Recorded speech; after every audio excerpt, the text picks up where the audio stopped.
Hello, dear viewers. Welcome back to our channel. Today, I am bringing you a story that I am sure you will love. Take a seat, fasten your seatbelts, and let's explore the story together right now.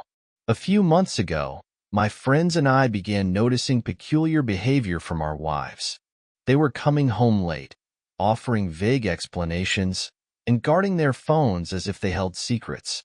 We tried to ignore it, but the lingering doubt wouldn't leave. One evening, after a few drinks, my friend Adam finally voiced what we all feared. What if they're cheating?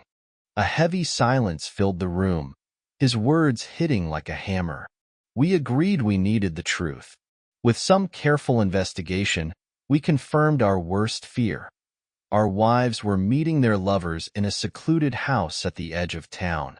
It was a crushing revelation, but we refused to sit idly by. Fueled by anger, we devised a plan to catch them in the act and make them face the consequences. Last Friday, we followed them to the house. Parking far away, we waited until the lights went out, signaling they'd gone to their rooms. My heart pounded in my chest, a volatile mix of rage and adrenaline. It was time to act. I crept around to the back of the house and tampered with the electrical box, cutting the power and plunging the house into pitch-black silence. Adam, who had military experience, carried a duffel bag containing 6 grenades. He handed one to each of us with a chilling determination in his eyes. "It's time to show them the gravity of their betrayal," he said, his voice steely and calm. We crept to the front door, left unlocked during our earlier reconnaissance. Inside, the house was eerily quiet except for the rustling of leaves and our own tense breathing. The moonlight filtered through the windows, casting ghostly shadows as we moved. Each creak of the floor felt deafening. Splitting up, we searched room by room. In the master bedroom, I found my wife with her lover, their faces pale with terror. Seeing her clutching him ignited a fire of fury within me. I pulled the pin of the grenade just enough to show the threat, my voice trembling with anger. "You thought you could betray me and get away with it? Think again." They huddled together, their fear doing nothing to calm my rage. The cold metal of the grenade in my hand reminded me of just how far I was willing to go. From another room came the sound of shouting and crashing furniture as Adam and our friend Jake carried out their own vengeance. Grabbing my wife and her lover, I forced them down the stairs. Jake had already brought his wife and her lover into the living room. It became our courtroom, with us as judge, jury, and executioner. "This is what happens when you betray us," Adam declared, pacing in front of them. "You thought we wouldn't find out, but you were wrong. Now you'll face the consequences." We laid out the evidence: secret meetings, hushed phone calls, nights spent apart. Each word hammered the final nail into the coffin of our broken trust. My wife sobbed, her lover vainly attempting to comfort her. When I asked if they had anything to say, her lover stammered, "We never meant to hurt you. It just happened." Adam laughed bitterly. "It just happened? That's your excuse?" He snarled. In that moment, I realized this betrayal wasn't just an affair. It was the complete destruction of everything we once cherished. The grenades in our hands were not only weapons but symbols of our shattered marriages. Adam drew the fuse of his grenade halfway. "This is your final warning. If you ever contact us again, there will be no second chances." Shaking and terrified, they nodded. We left them there in the dark, their world as broken as ours. As we stepped into the cool night air, I felt an eerie sense of finality. We had made our stand. On the way home, none of us spoke. The weight of what we had done and what we had become hung heavy. But one thing was clear: this was the beginning of a new chapter, no matter how grim the journey ahead. Once home, every corner of the house, every piece of furniture, reminded me of her. The betrayal was a knife twisting in my stomach. Sleep was impossible. Images of that night replayed in my mind like a broken record. The next day, I decided to take a day off work. I needed space to process everything. Sitting in the living room with a cup of coffee, the silence was deafening until my phone buzzed. It was a text from Jake. Come to Adam's place. We need to talk. My heart sank, but I knew it was necessary. When I arrived, the atmosphere was tense. Adam, Jake, and I sat around his kitchen table, our faces worn and haunted. What now? Jake broke the silence. Adam spoke with resolve. We move forward. We won't let them define our lives anymore. Easier said than done, I thought, the pain still fresh in my chest. But Adam was right. We had to start somewhere. We talked for hours, not about the betrayal but about our lives, our futures. It felt like a small step forward. Over the next few weeks, life slowly returned to a semblance of normalcy.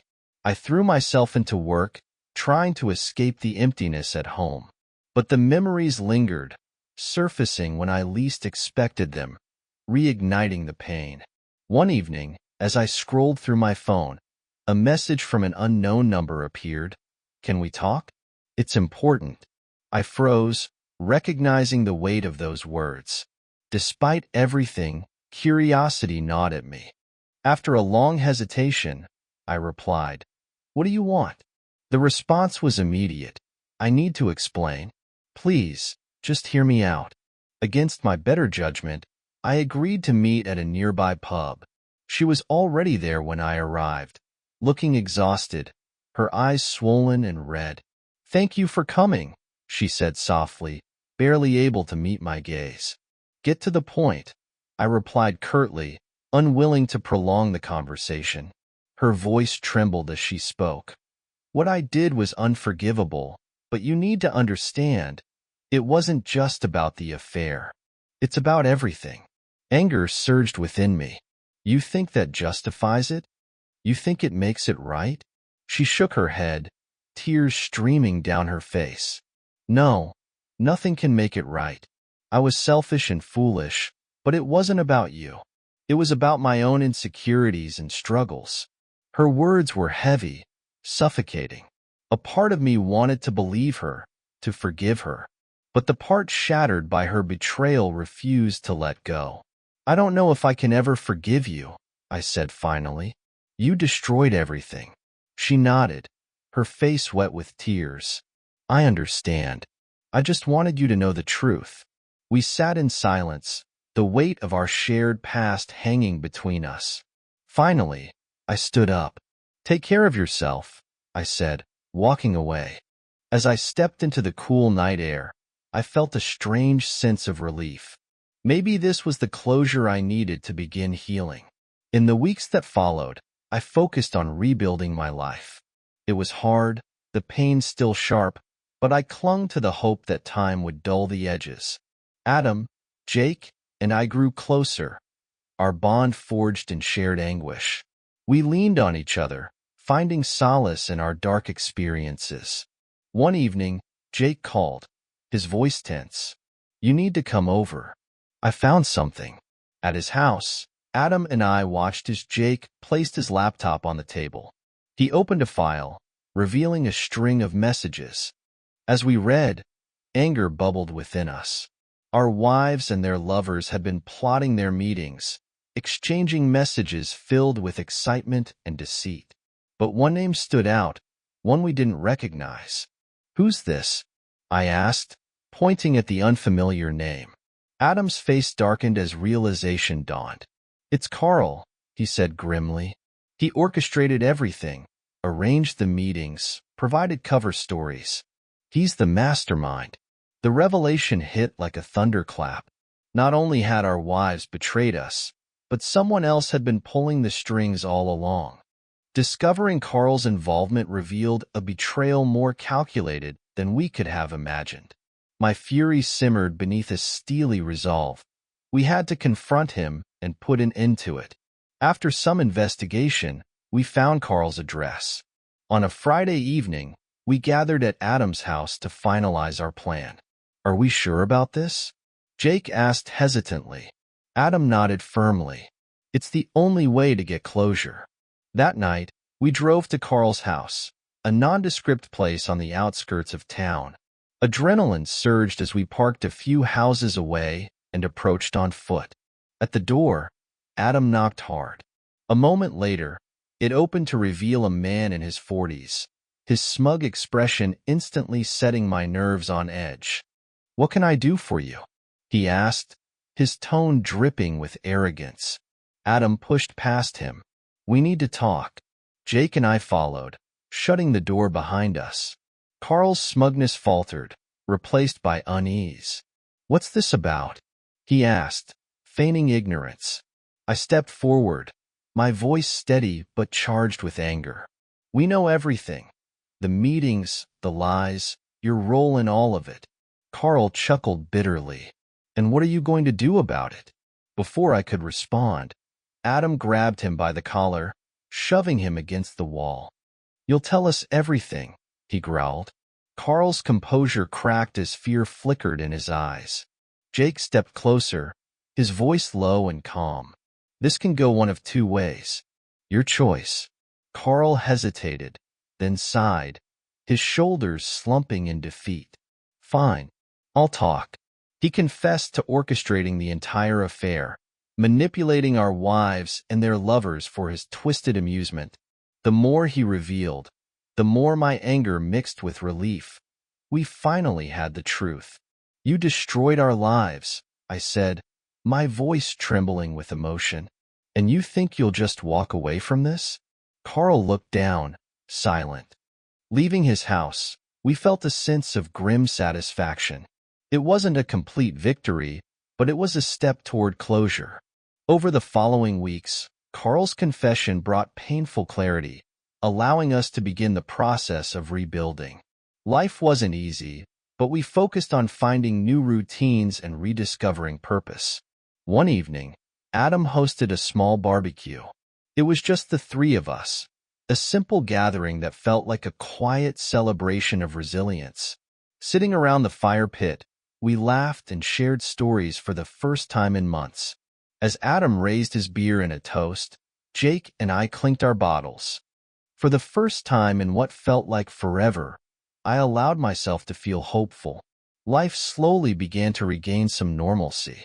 Though the scars of betrayal remained, they began to heal. Our bond grew stronger, forged by shared struggles and small victories. Then, one evening, a notification from an old friend popped up on my phone. Rachel, someone I hadn't seen since university, was in town for a conference and wanted to meet. I hesitated, unsure if I was ready to reconnect with the past, but something inside me urged me to say yes. We met at a cozy steakhouse in the city center. Rachel looked just as I remembered, her warm smile instantly putting me at ease. "Spencer, it's so good to see you," she said, hugging me. For the first time in months, I felt genuine happiness. We spent the evening reminiscing about simpler times and catching up on each other's lives.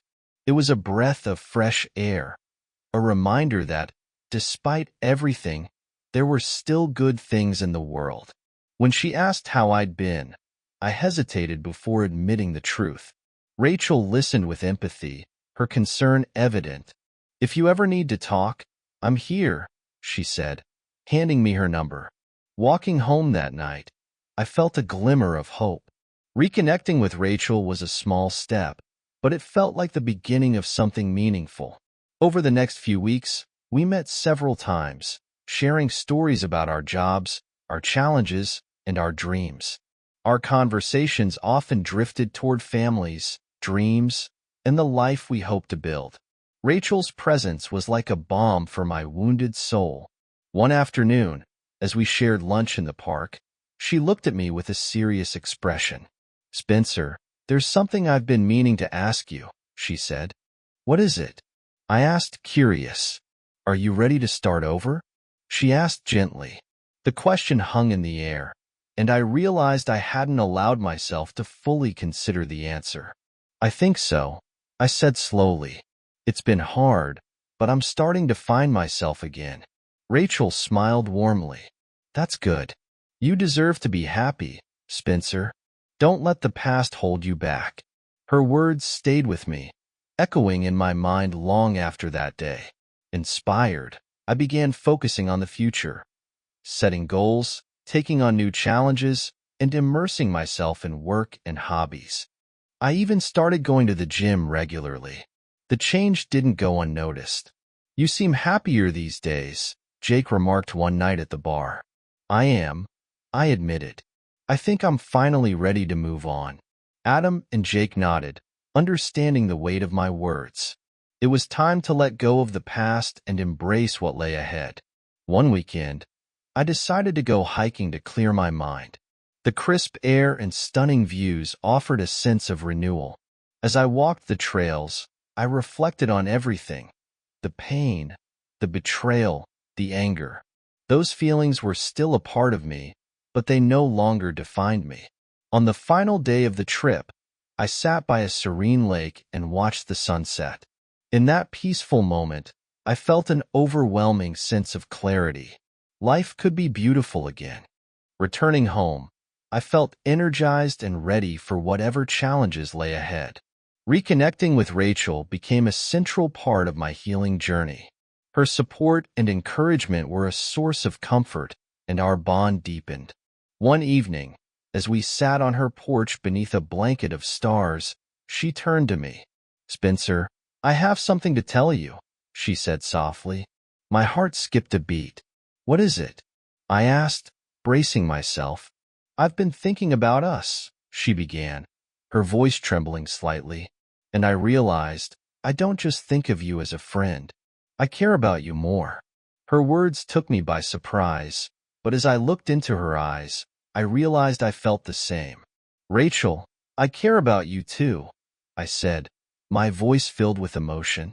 She smiled, and in that moment, I knew we were both ready to take the next step. Our relationship grew naturally from there. We enjoyed simple moments together: cooking, watching movies, and going for walks. Love had returned to my life, and for the first time in a long while, I found myself smiling more. One evening, at a quaint restaurant in the city, Rachel reached across the table and took my hand. "Spencer, I've been thinking," she said earnestly. "I know you've been through a lot, and I don't want to rush anything, but I was wondering, would you like to spend a weekend away with me?" Her suggestion was filled with hope and warmth, and I immediately knew it was the right idea. "I'd love that," I said with a smile. We spent the week preparing for our trip, and when the day arrived, we packed our bags and left early.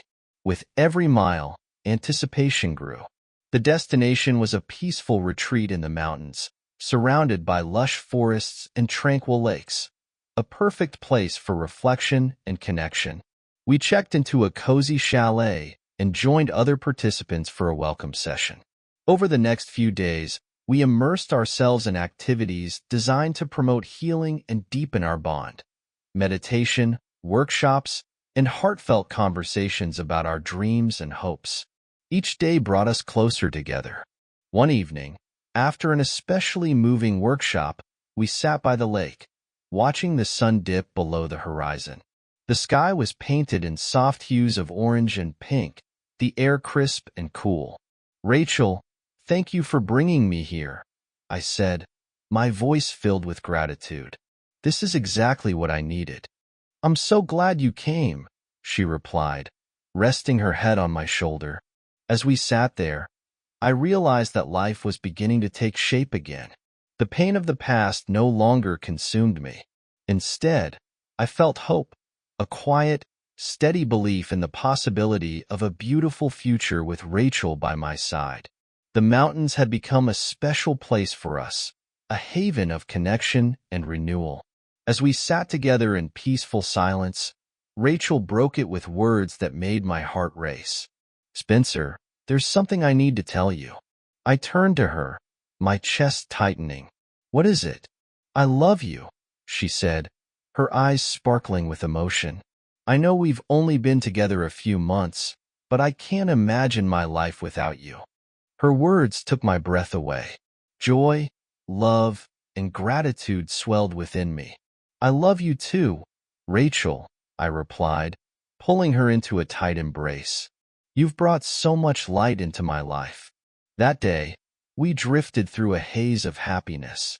Leaving the mountains, we felt closer than ever, ready to face any challenges together.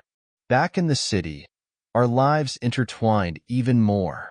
I introduced Rachel to Adam and Jake, and they welcomed her with open arms. It felt like the final piece of the puzzle had fallen into place. One evening, over dinner at our favorite bar, Adam raised his glass. "Here's to the strength we found in each other," he said. We clinked our glasses in unison, toasting to new beginnings. Life was good. The pain of the past had not vanished, but it no longer defined me. I had found love again, and I was determined to make the most of it. One Saturday, Rachel and I decided to take a day trip to a nearby town. We spent hours exploring quaint shops, admiring the scenery, and laughing together. On the drive back, Rachel looked at me mischievously. "I have a surprise for you," she said, her eyes twinkling. When we returned to her place, she led me to the backyard, where a beautiful picnic setup awaited us. A blanket, candles, and all our favorite foods were arranged under the stars. "You've been through so much, and I wanted to show you how much you mean to me," she said, pulling me down onto the blanket. The evening was perfect. We talked, laughed, and savored the moment. As the night drew to a close, I realized how lucky I was to have Rachel in my life. She was my rock, my confidant, and my best friend. Our relationship blossomed as we settled into a routine. Each day brought us closer, and life felt calm and content. But life often has a way of throwing surprises. One evening, as we relaxed after a long day, I received an unexpected call. Seeing my ex-wife's name on the screen sent a wave of unease through me. Rachel noticed my hesitation and silently nodded her support. "Hello, this is Spencer," I answered, my voice steady. Her tone was strained. "I know I don't have the right to ask, but I need to talk to you. It's important." I hesitated, unsure of her motives. "What do you want, Claire? Could we meet for coffee? I promise it won't take long." After a moment, I agreed. "Tomorrow morning, at the cafe by the park." The next morning, I arrived feeling both curious and uneasy. Claire was already at a corner table, looking anxious. She stood as I approached, offering a hesitant smile. "Thank you for coming," she said. "Let's get to the point," I replied, wanting to keep the meeting brief. She sighed, fidgeting with her hands. "I've been through a lot since, everything. Losing you, realizing my mistakes. It's been hell. But that's not why I asked to see you." "Then why am I here?" I asked, my patience wearing thin. She looked down, her voice barely audible. "I'm pregnant." Her words stunned me. For a moment, I couldn't speak. "It's not yours," she added quickly. "I got pregnant after, with someone else. But he left when he found out, and now I'm alone." Despite everything, a wave of sympathy washed over me. "Why are you telling me this, Claire?" "Because I don't know what to do," she admitted, tears welling up. "I have no one else to turn to." I took a deep breath, steadying my emotions. "I'm sorry you're going through this, but I can't be part of your life anymore. I've moved on, and you should too." She nodded, wiping her tears. "I understand. I just needed to tell someone." As I walked out of the cafe, a strange mixture of relief and sadness settled over me. It felt like I had finally faced the last ghost of my past. It was time to fully embrace my future with Rachel. When I told Rachel about the meeting, she listened quietly, her hand resting on mine. "You did the right thing," she said gently. "Her choices are her own. They have nothing to do with you." "I know," I replied. For the first time, I truly felt a sense of closure. Life moved forward. Rachel and I grew even closer, sharing dreams of traveling, starting a family, and building a life together. One weekend, we decided to visit the seaside. The salty breeze and rhythmic waves provided the perfect backdrop for reflection and connection. Walking hand in hand along the shore, I felt a deep sense of peace. As we watched the sun dip below the horizon, Rachel squeezed my hand. "Spencer, I'm so glad we found each other," she said softly. "Me too," I replied, realizing just how far I had come. The past no longer held me captive. Together, Rachel and I were building something new, a life filled with love, hope, and endless possibilities. The holiday was magical, filled with beach walks, shell collecting, and shared laughter. One evening, as the horizon glowed with the soft hues of sunset, Rachel and I sat on a blanket by the waves. She turned to me, her eyes filled with love and determination. "Spencer, there's something I've been meaning to ask you," she said, her voice trembling slightly. "What is it?" I asked, sensing the weight of her words. She took a deep breath, reached into her bag, and pulled out a small box. Opening it to reveal a beautiful ring, she asked, "Will you marry me?" Emotion overwhelmed me as tears filled my eyes. "Yes, Rachel. Yes, 1,000 times yes," I exclaimed, embracing her tightly. The waves lapped at the shore, bearing silent witness to our commitment. As we walked back to the boat hand in hand, I realized I had emerged from the depths of betrayal to find love and happiness again. Rachel had given me a second chance at life, and I was determined to make the most of it. Preparing for the wedding was an emotional and exciting time. We decided on a small, intimate ceremony with close friends and family. Adam and Jake were thrilled, eager to support me at every step. One afternoon, as Rachel and I finalized the guest list, she looked at me thoughtfully. "Do you think we should invite Claire?" she asked gently. I was taken aback. "Why would we do that?" Rachel shrugged. "I know it sounds strange, but maybe it would be a relief for both of you. It could show that you've truly moved on." Her suggestion surprised me, but the more I thought about it, the more it made sense. Inviting Claire could close the chapter once and for all. "You know what? Let's do it," I said, surprising even myself. Rachel smiled, squeezing my hand. "I think it's the right thing to do." A week later, the invitations went out, including one to Claire. She responded with a text thanking me and congratulating us. With the guest list finalized, we turned our focus to the details of the ceremony. We chose a beautiful venue by a lake, surrounded by lush gardens. As the wedding day approached, excitement and nerves built in equal measure. I couldn't believe how far I had come and felt immense gratitude for every step of the journey. On the morning of the wedding, the preparations were in full swing. Rachel and her bridesmaids got ready in one room, while Adam, Jake, and I prepared in another. As I adjusted my tie in the mirror, Adam patted me on the shoulder. "Are you ready?" he asked with a knowing smile. "I am," I replied, my heart racing. Jake handed me a small box. "We've got something for you," he said. Opening it, I found a pair of elegant cufflinks engraved with my initials. "This is amazing." "Thank you," I said, my voice thick with emotion. Adam and Jake exchanged a look. "You've been through hell, and you deserve all the happiness in the world," Jake said. Tears welled up as I embraced them. "I couldn't have done it without you," I whispered. Walking to the ceremony, a calm washed over me. The sun sparkled on the lake, and the garden was alive with color. Our guests were seated, soft music filling the air. Then, I saw Rachel. She stood at the end of the aisle, breathtakingly beautiful, her dress flowing like a dream. Our eyes met, and a wave of love and gratitude surged through me. The ceremony was intimate and moving. We exchanged heartfelt vows, promising to love and support each other for the rest of our lives. When the minister pronounced us husband and wife, I kissed Rachel, feeling like the happiest man alive. The reception was a joyous celebration. We laughed, danced, and shared stories with friends and family.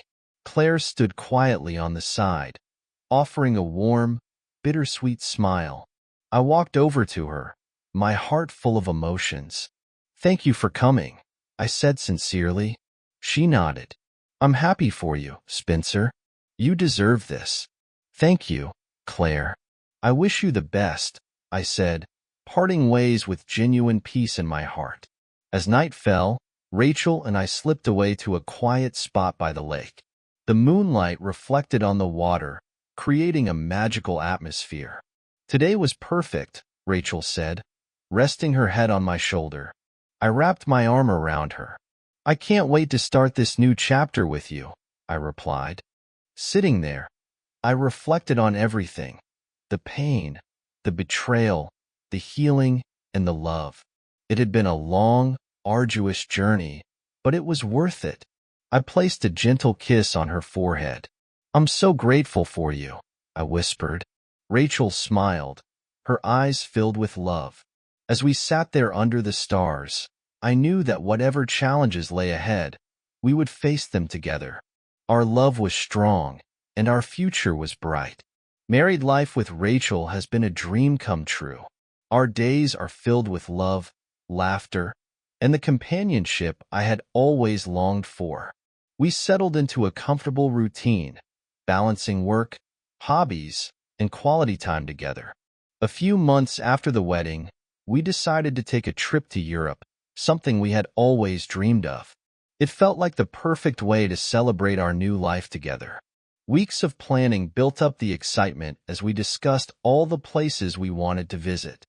Our first stop was Paris, and the city of love exceeded our expectations. We strolled through charming streets, visited iconic landmarks like the Eiffel Tower and Notre Dame, and indulged in delicious French cuisine. One evening, as we walked hand in hand along the Seine, Rachel turned to me, her eyes sparkling. "Spencer, I've been meaning to ask you something," she said, her voice a mix of excitement and nervousness. "What is it?" I asked, smiling. "What do you think about starting a family?" Her question caught me off guard, but the thought of having children with Rachel filled me with joy.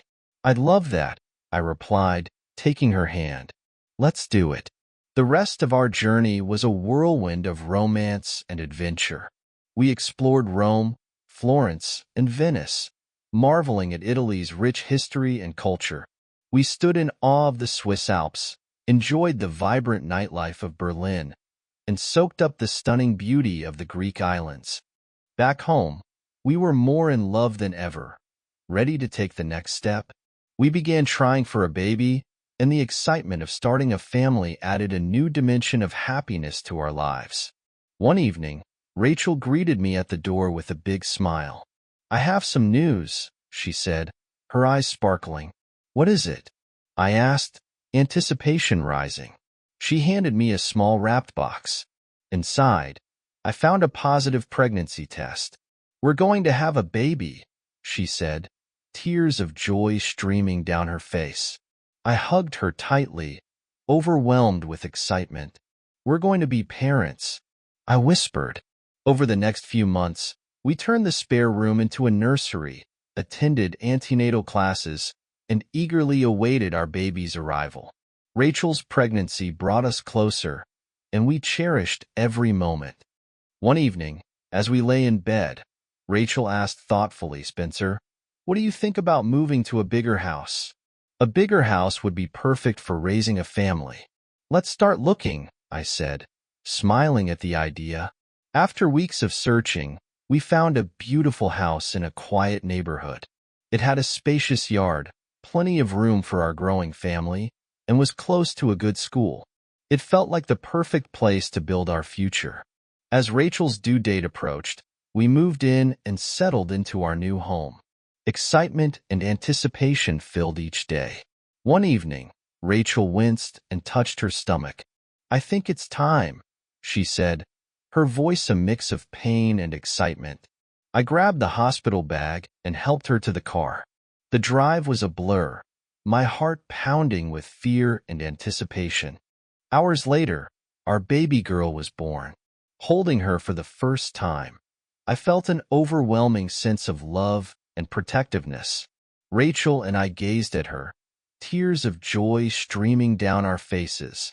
"Welcome to the world, little one," Rachel whispered tenderly. We named her Emily, and she quickly became the center of our lives. The sleepless nights and diaper changes were challenging, but the joy she brought was immeasurable. Adam and Jake were among the first to visit, bringing gifts and sharing in our happiness. Having them there, after everything we'd been through, was deeply touching. Over time, we settled into our roles as parents. Life became a wonderful blend of chaos and love. Rachel and I supported each other, and our bond grew stronger every day. One sunny afternoon, I watched Rachel and Emily playing in the backyard. Despite the pain and betrayal of the past, I felt a deep sense of gratitude. I had found love, happiness, and a family, more than I ever dared hope for. "Spencer," Rachel called out to me. "Come and join us." Rachel called out, her voice filled with warmth. I smiled, walked over to her, and scooped Emily into my arms. We laughed and played together, the backyard alive with joy. At that moment, I realized this was the life I had always dreamed of, and it was only just beginning. One day, I received a call from Adam. His voice was filled with excitement. "Guess what? Sarah and I are pregnant too." "That's incredible news." "Congratulations," I exclaimed. To celebrate, we gathered for dinner with Jake, who had recently started dating a wonderful woman named Emma. We shared laughter, stories, and the happiness of new beginnings. One evening, as we sat by the fireplace, Rachel sighed with contentment. "It's perfect here," she said, snuggling up beside me. I kissed her forehead, my heart overflowing with gratitude. "This is all I've ever wanted," I replied. The warmth of the fire surrounded us as we sat together, the weight of life's past trials fading into the background. I knew there would still be challenges ahead, but with Rachel and Emily by my side, I felt ready for whatever came next. Our story is one of resilience, love, and hope, a testament to the power of healing and the beauty of second chances. Life is a beautiful adventure, and I am grateful every day for the family we've built together. Thank you for watching today's story. For more meaningful stories, please subscribe to our channel. Now, goodbye and see you in the next stories.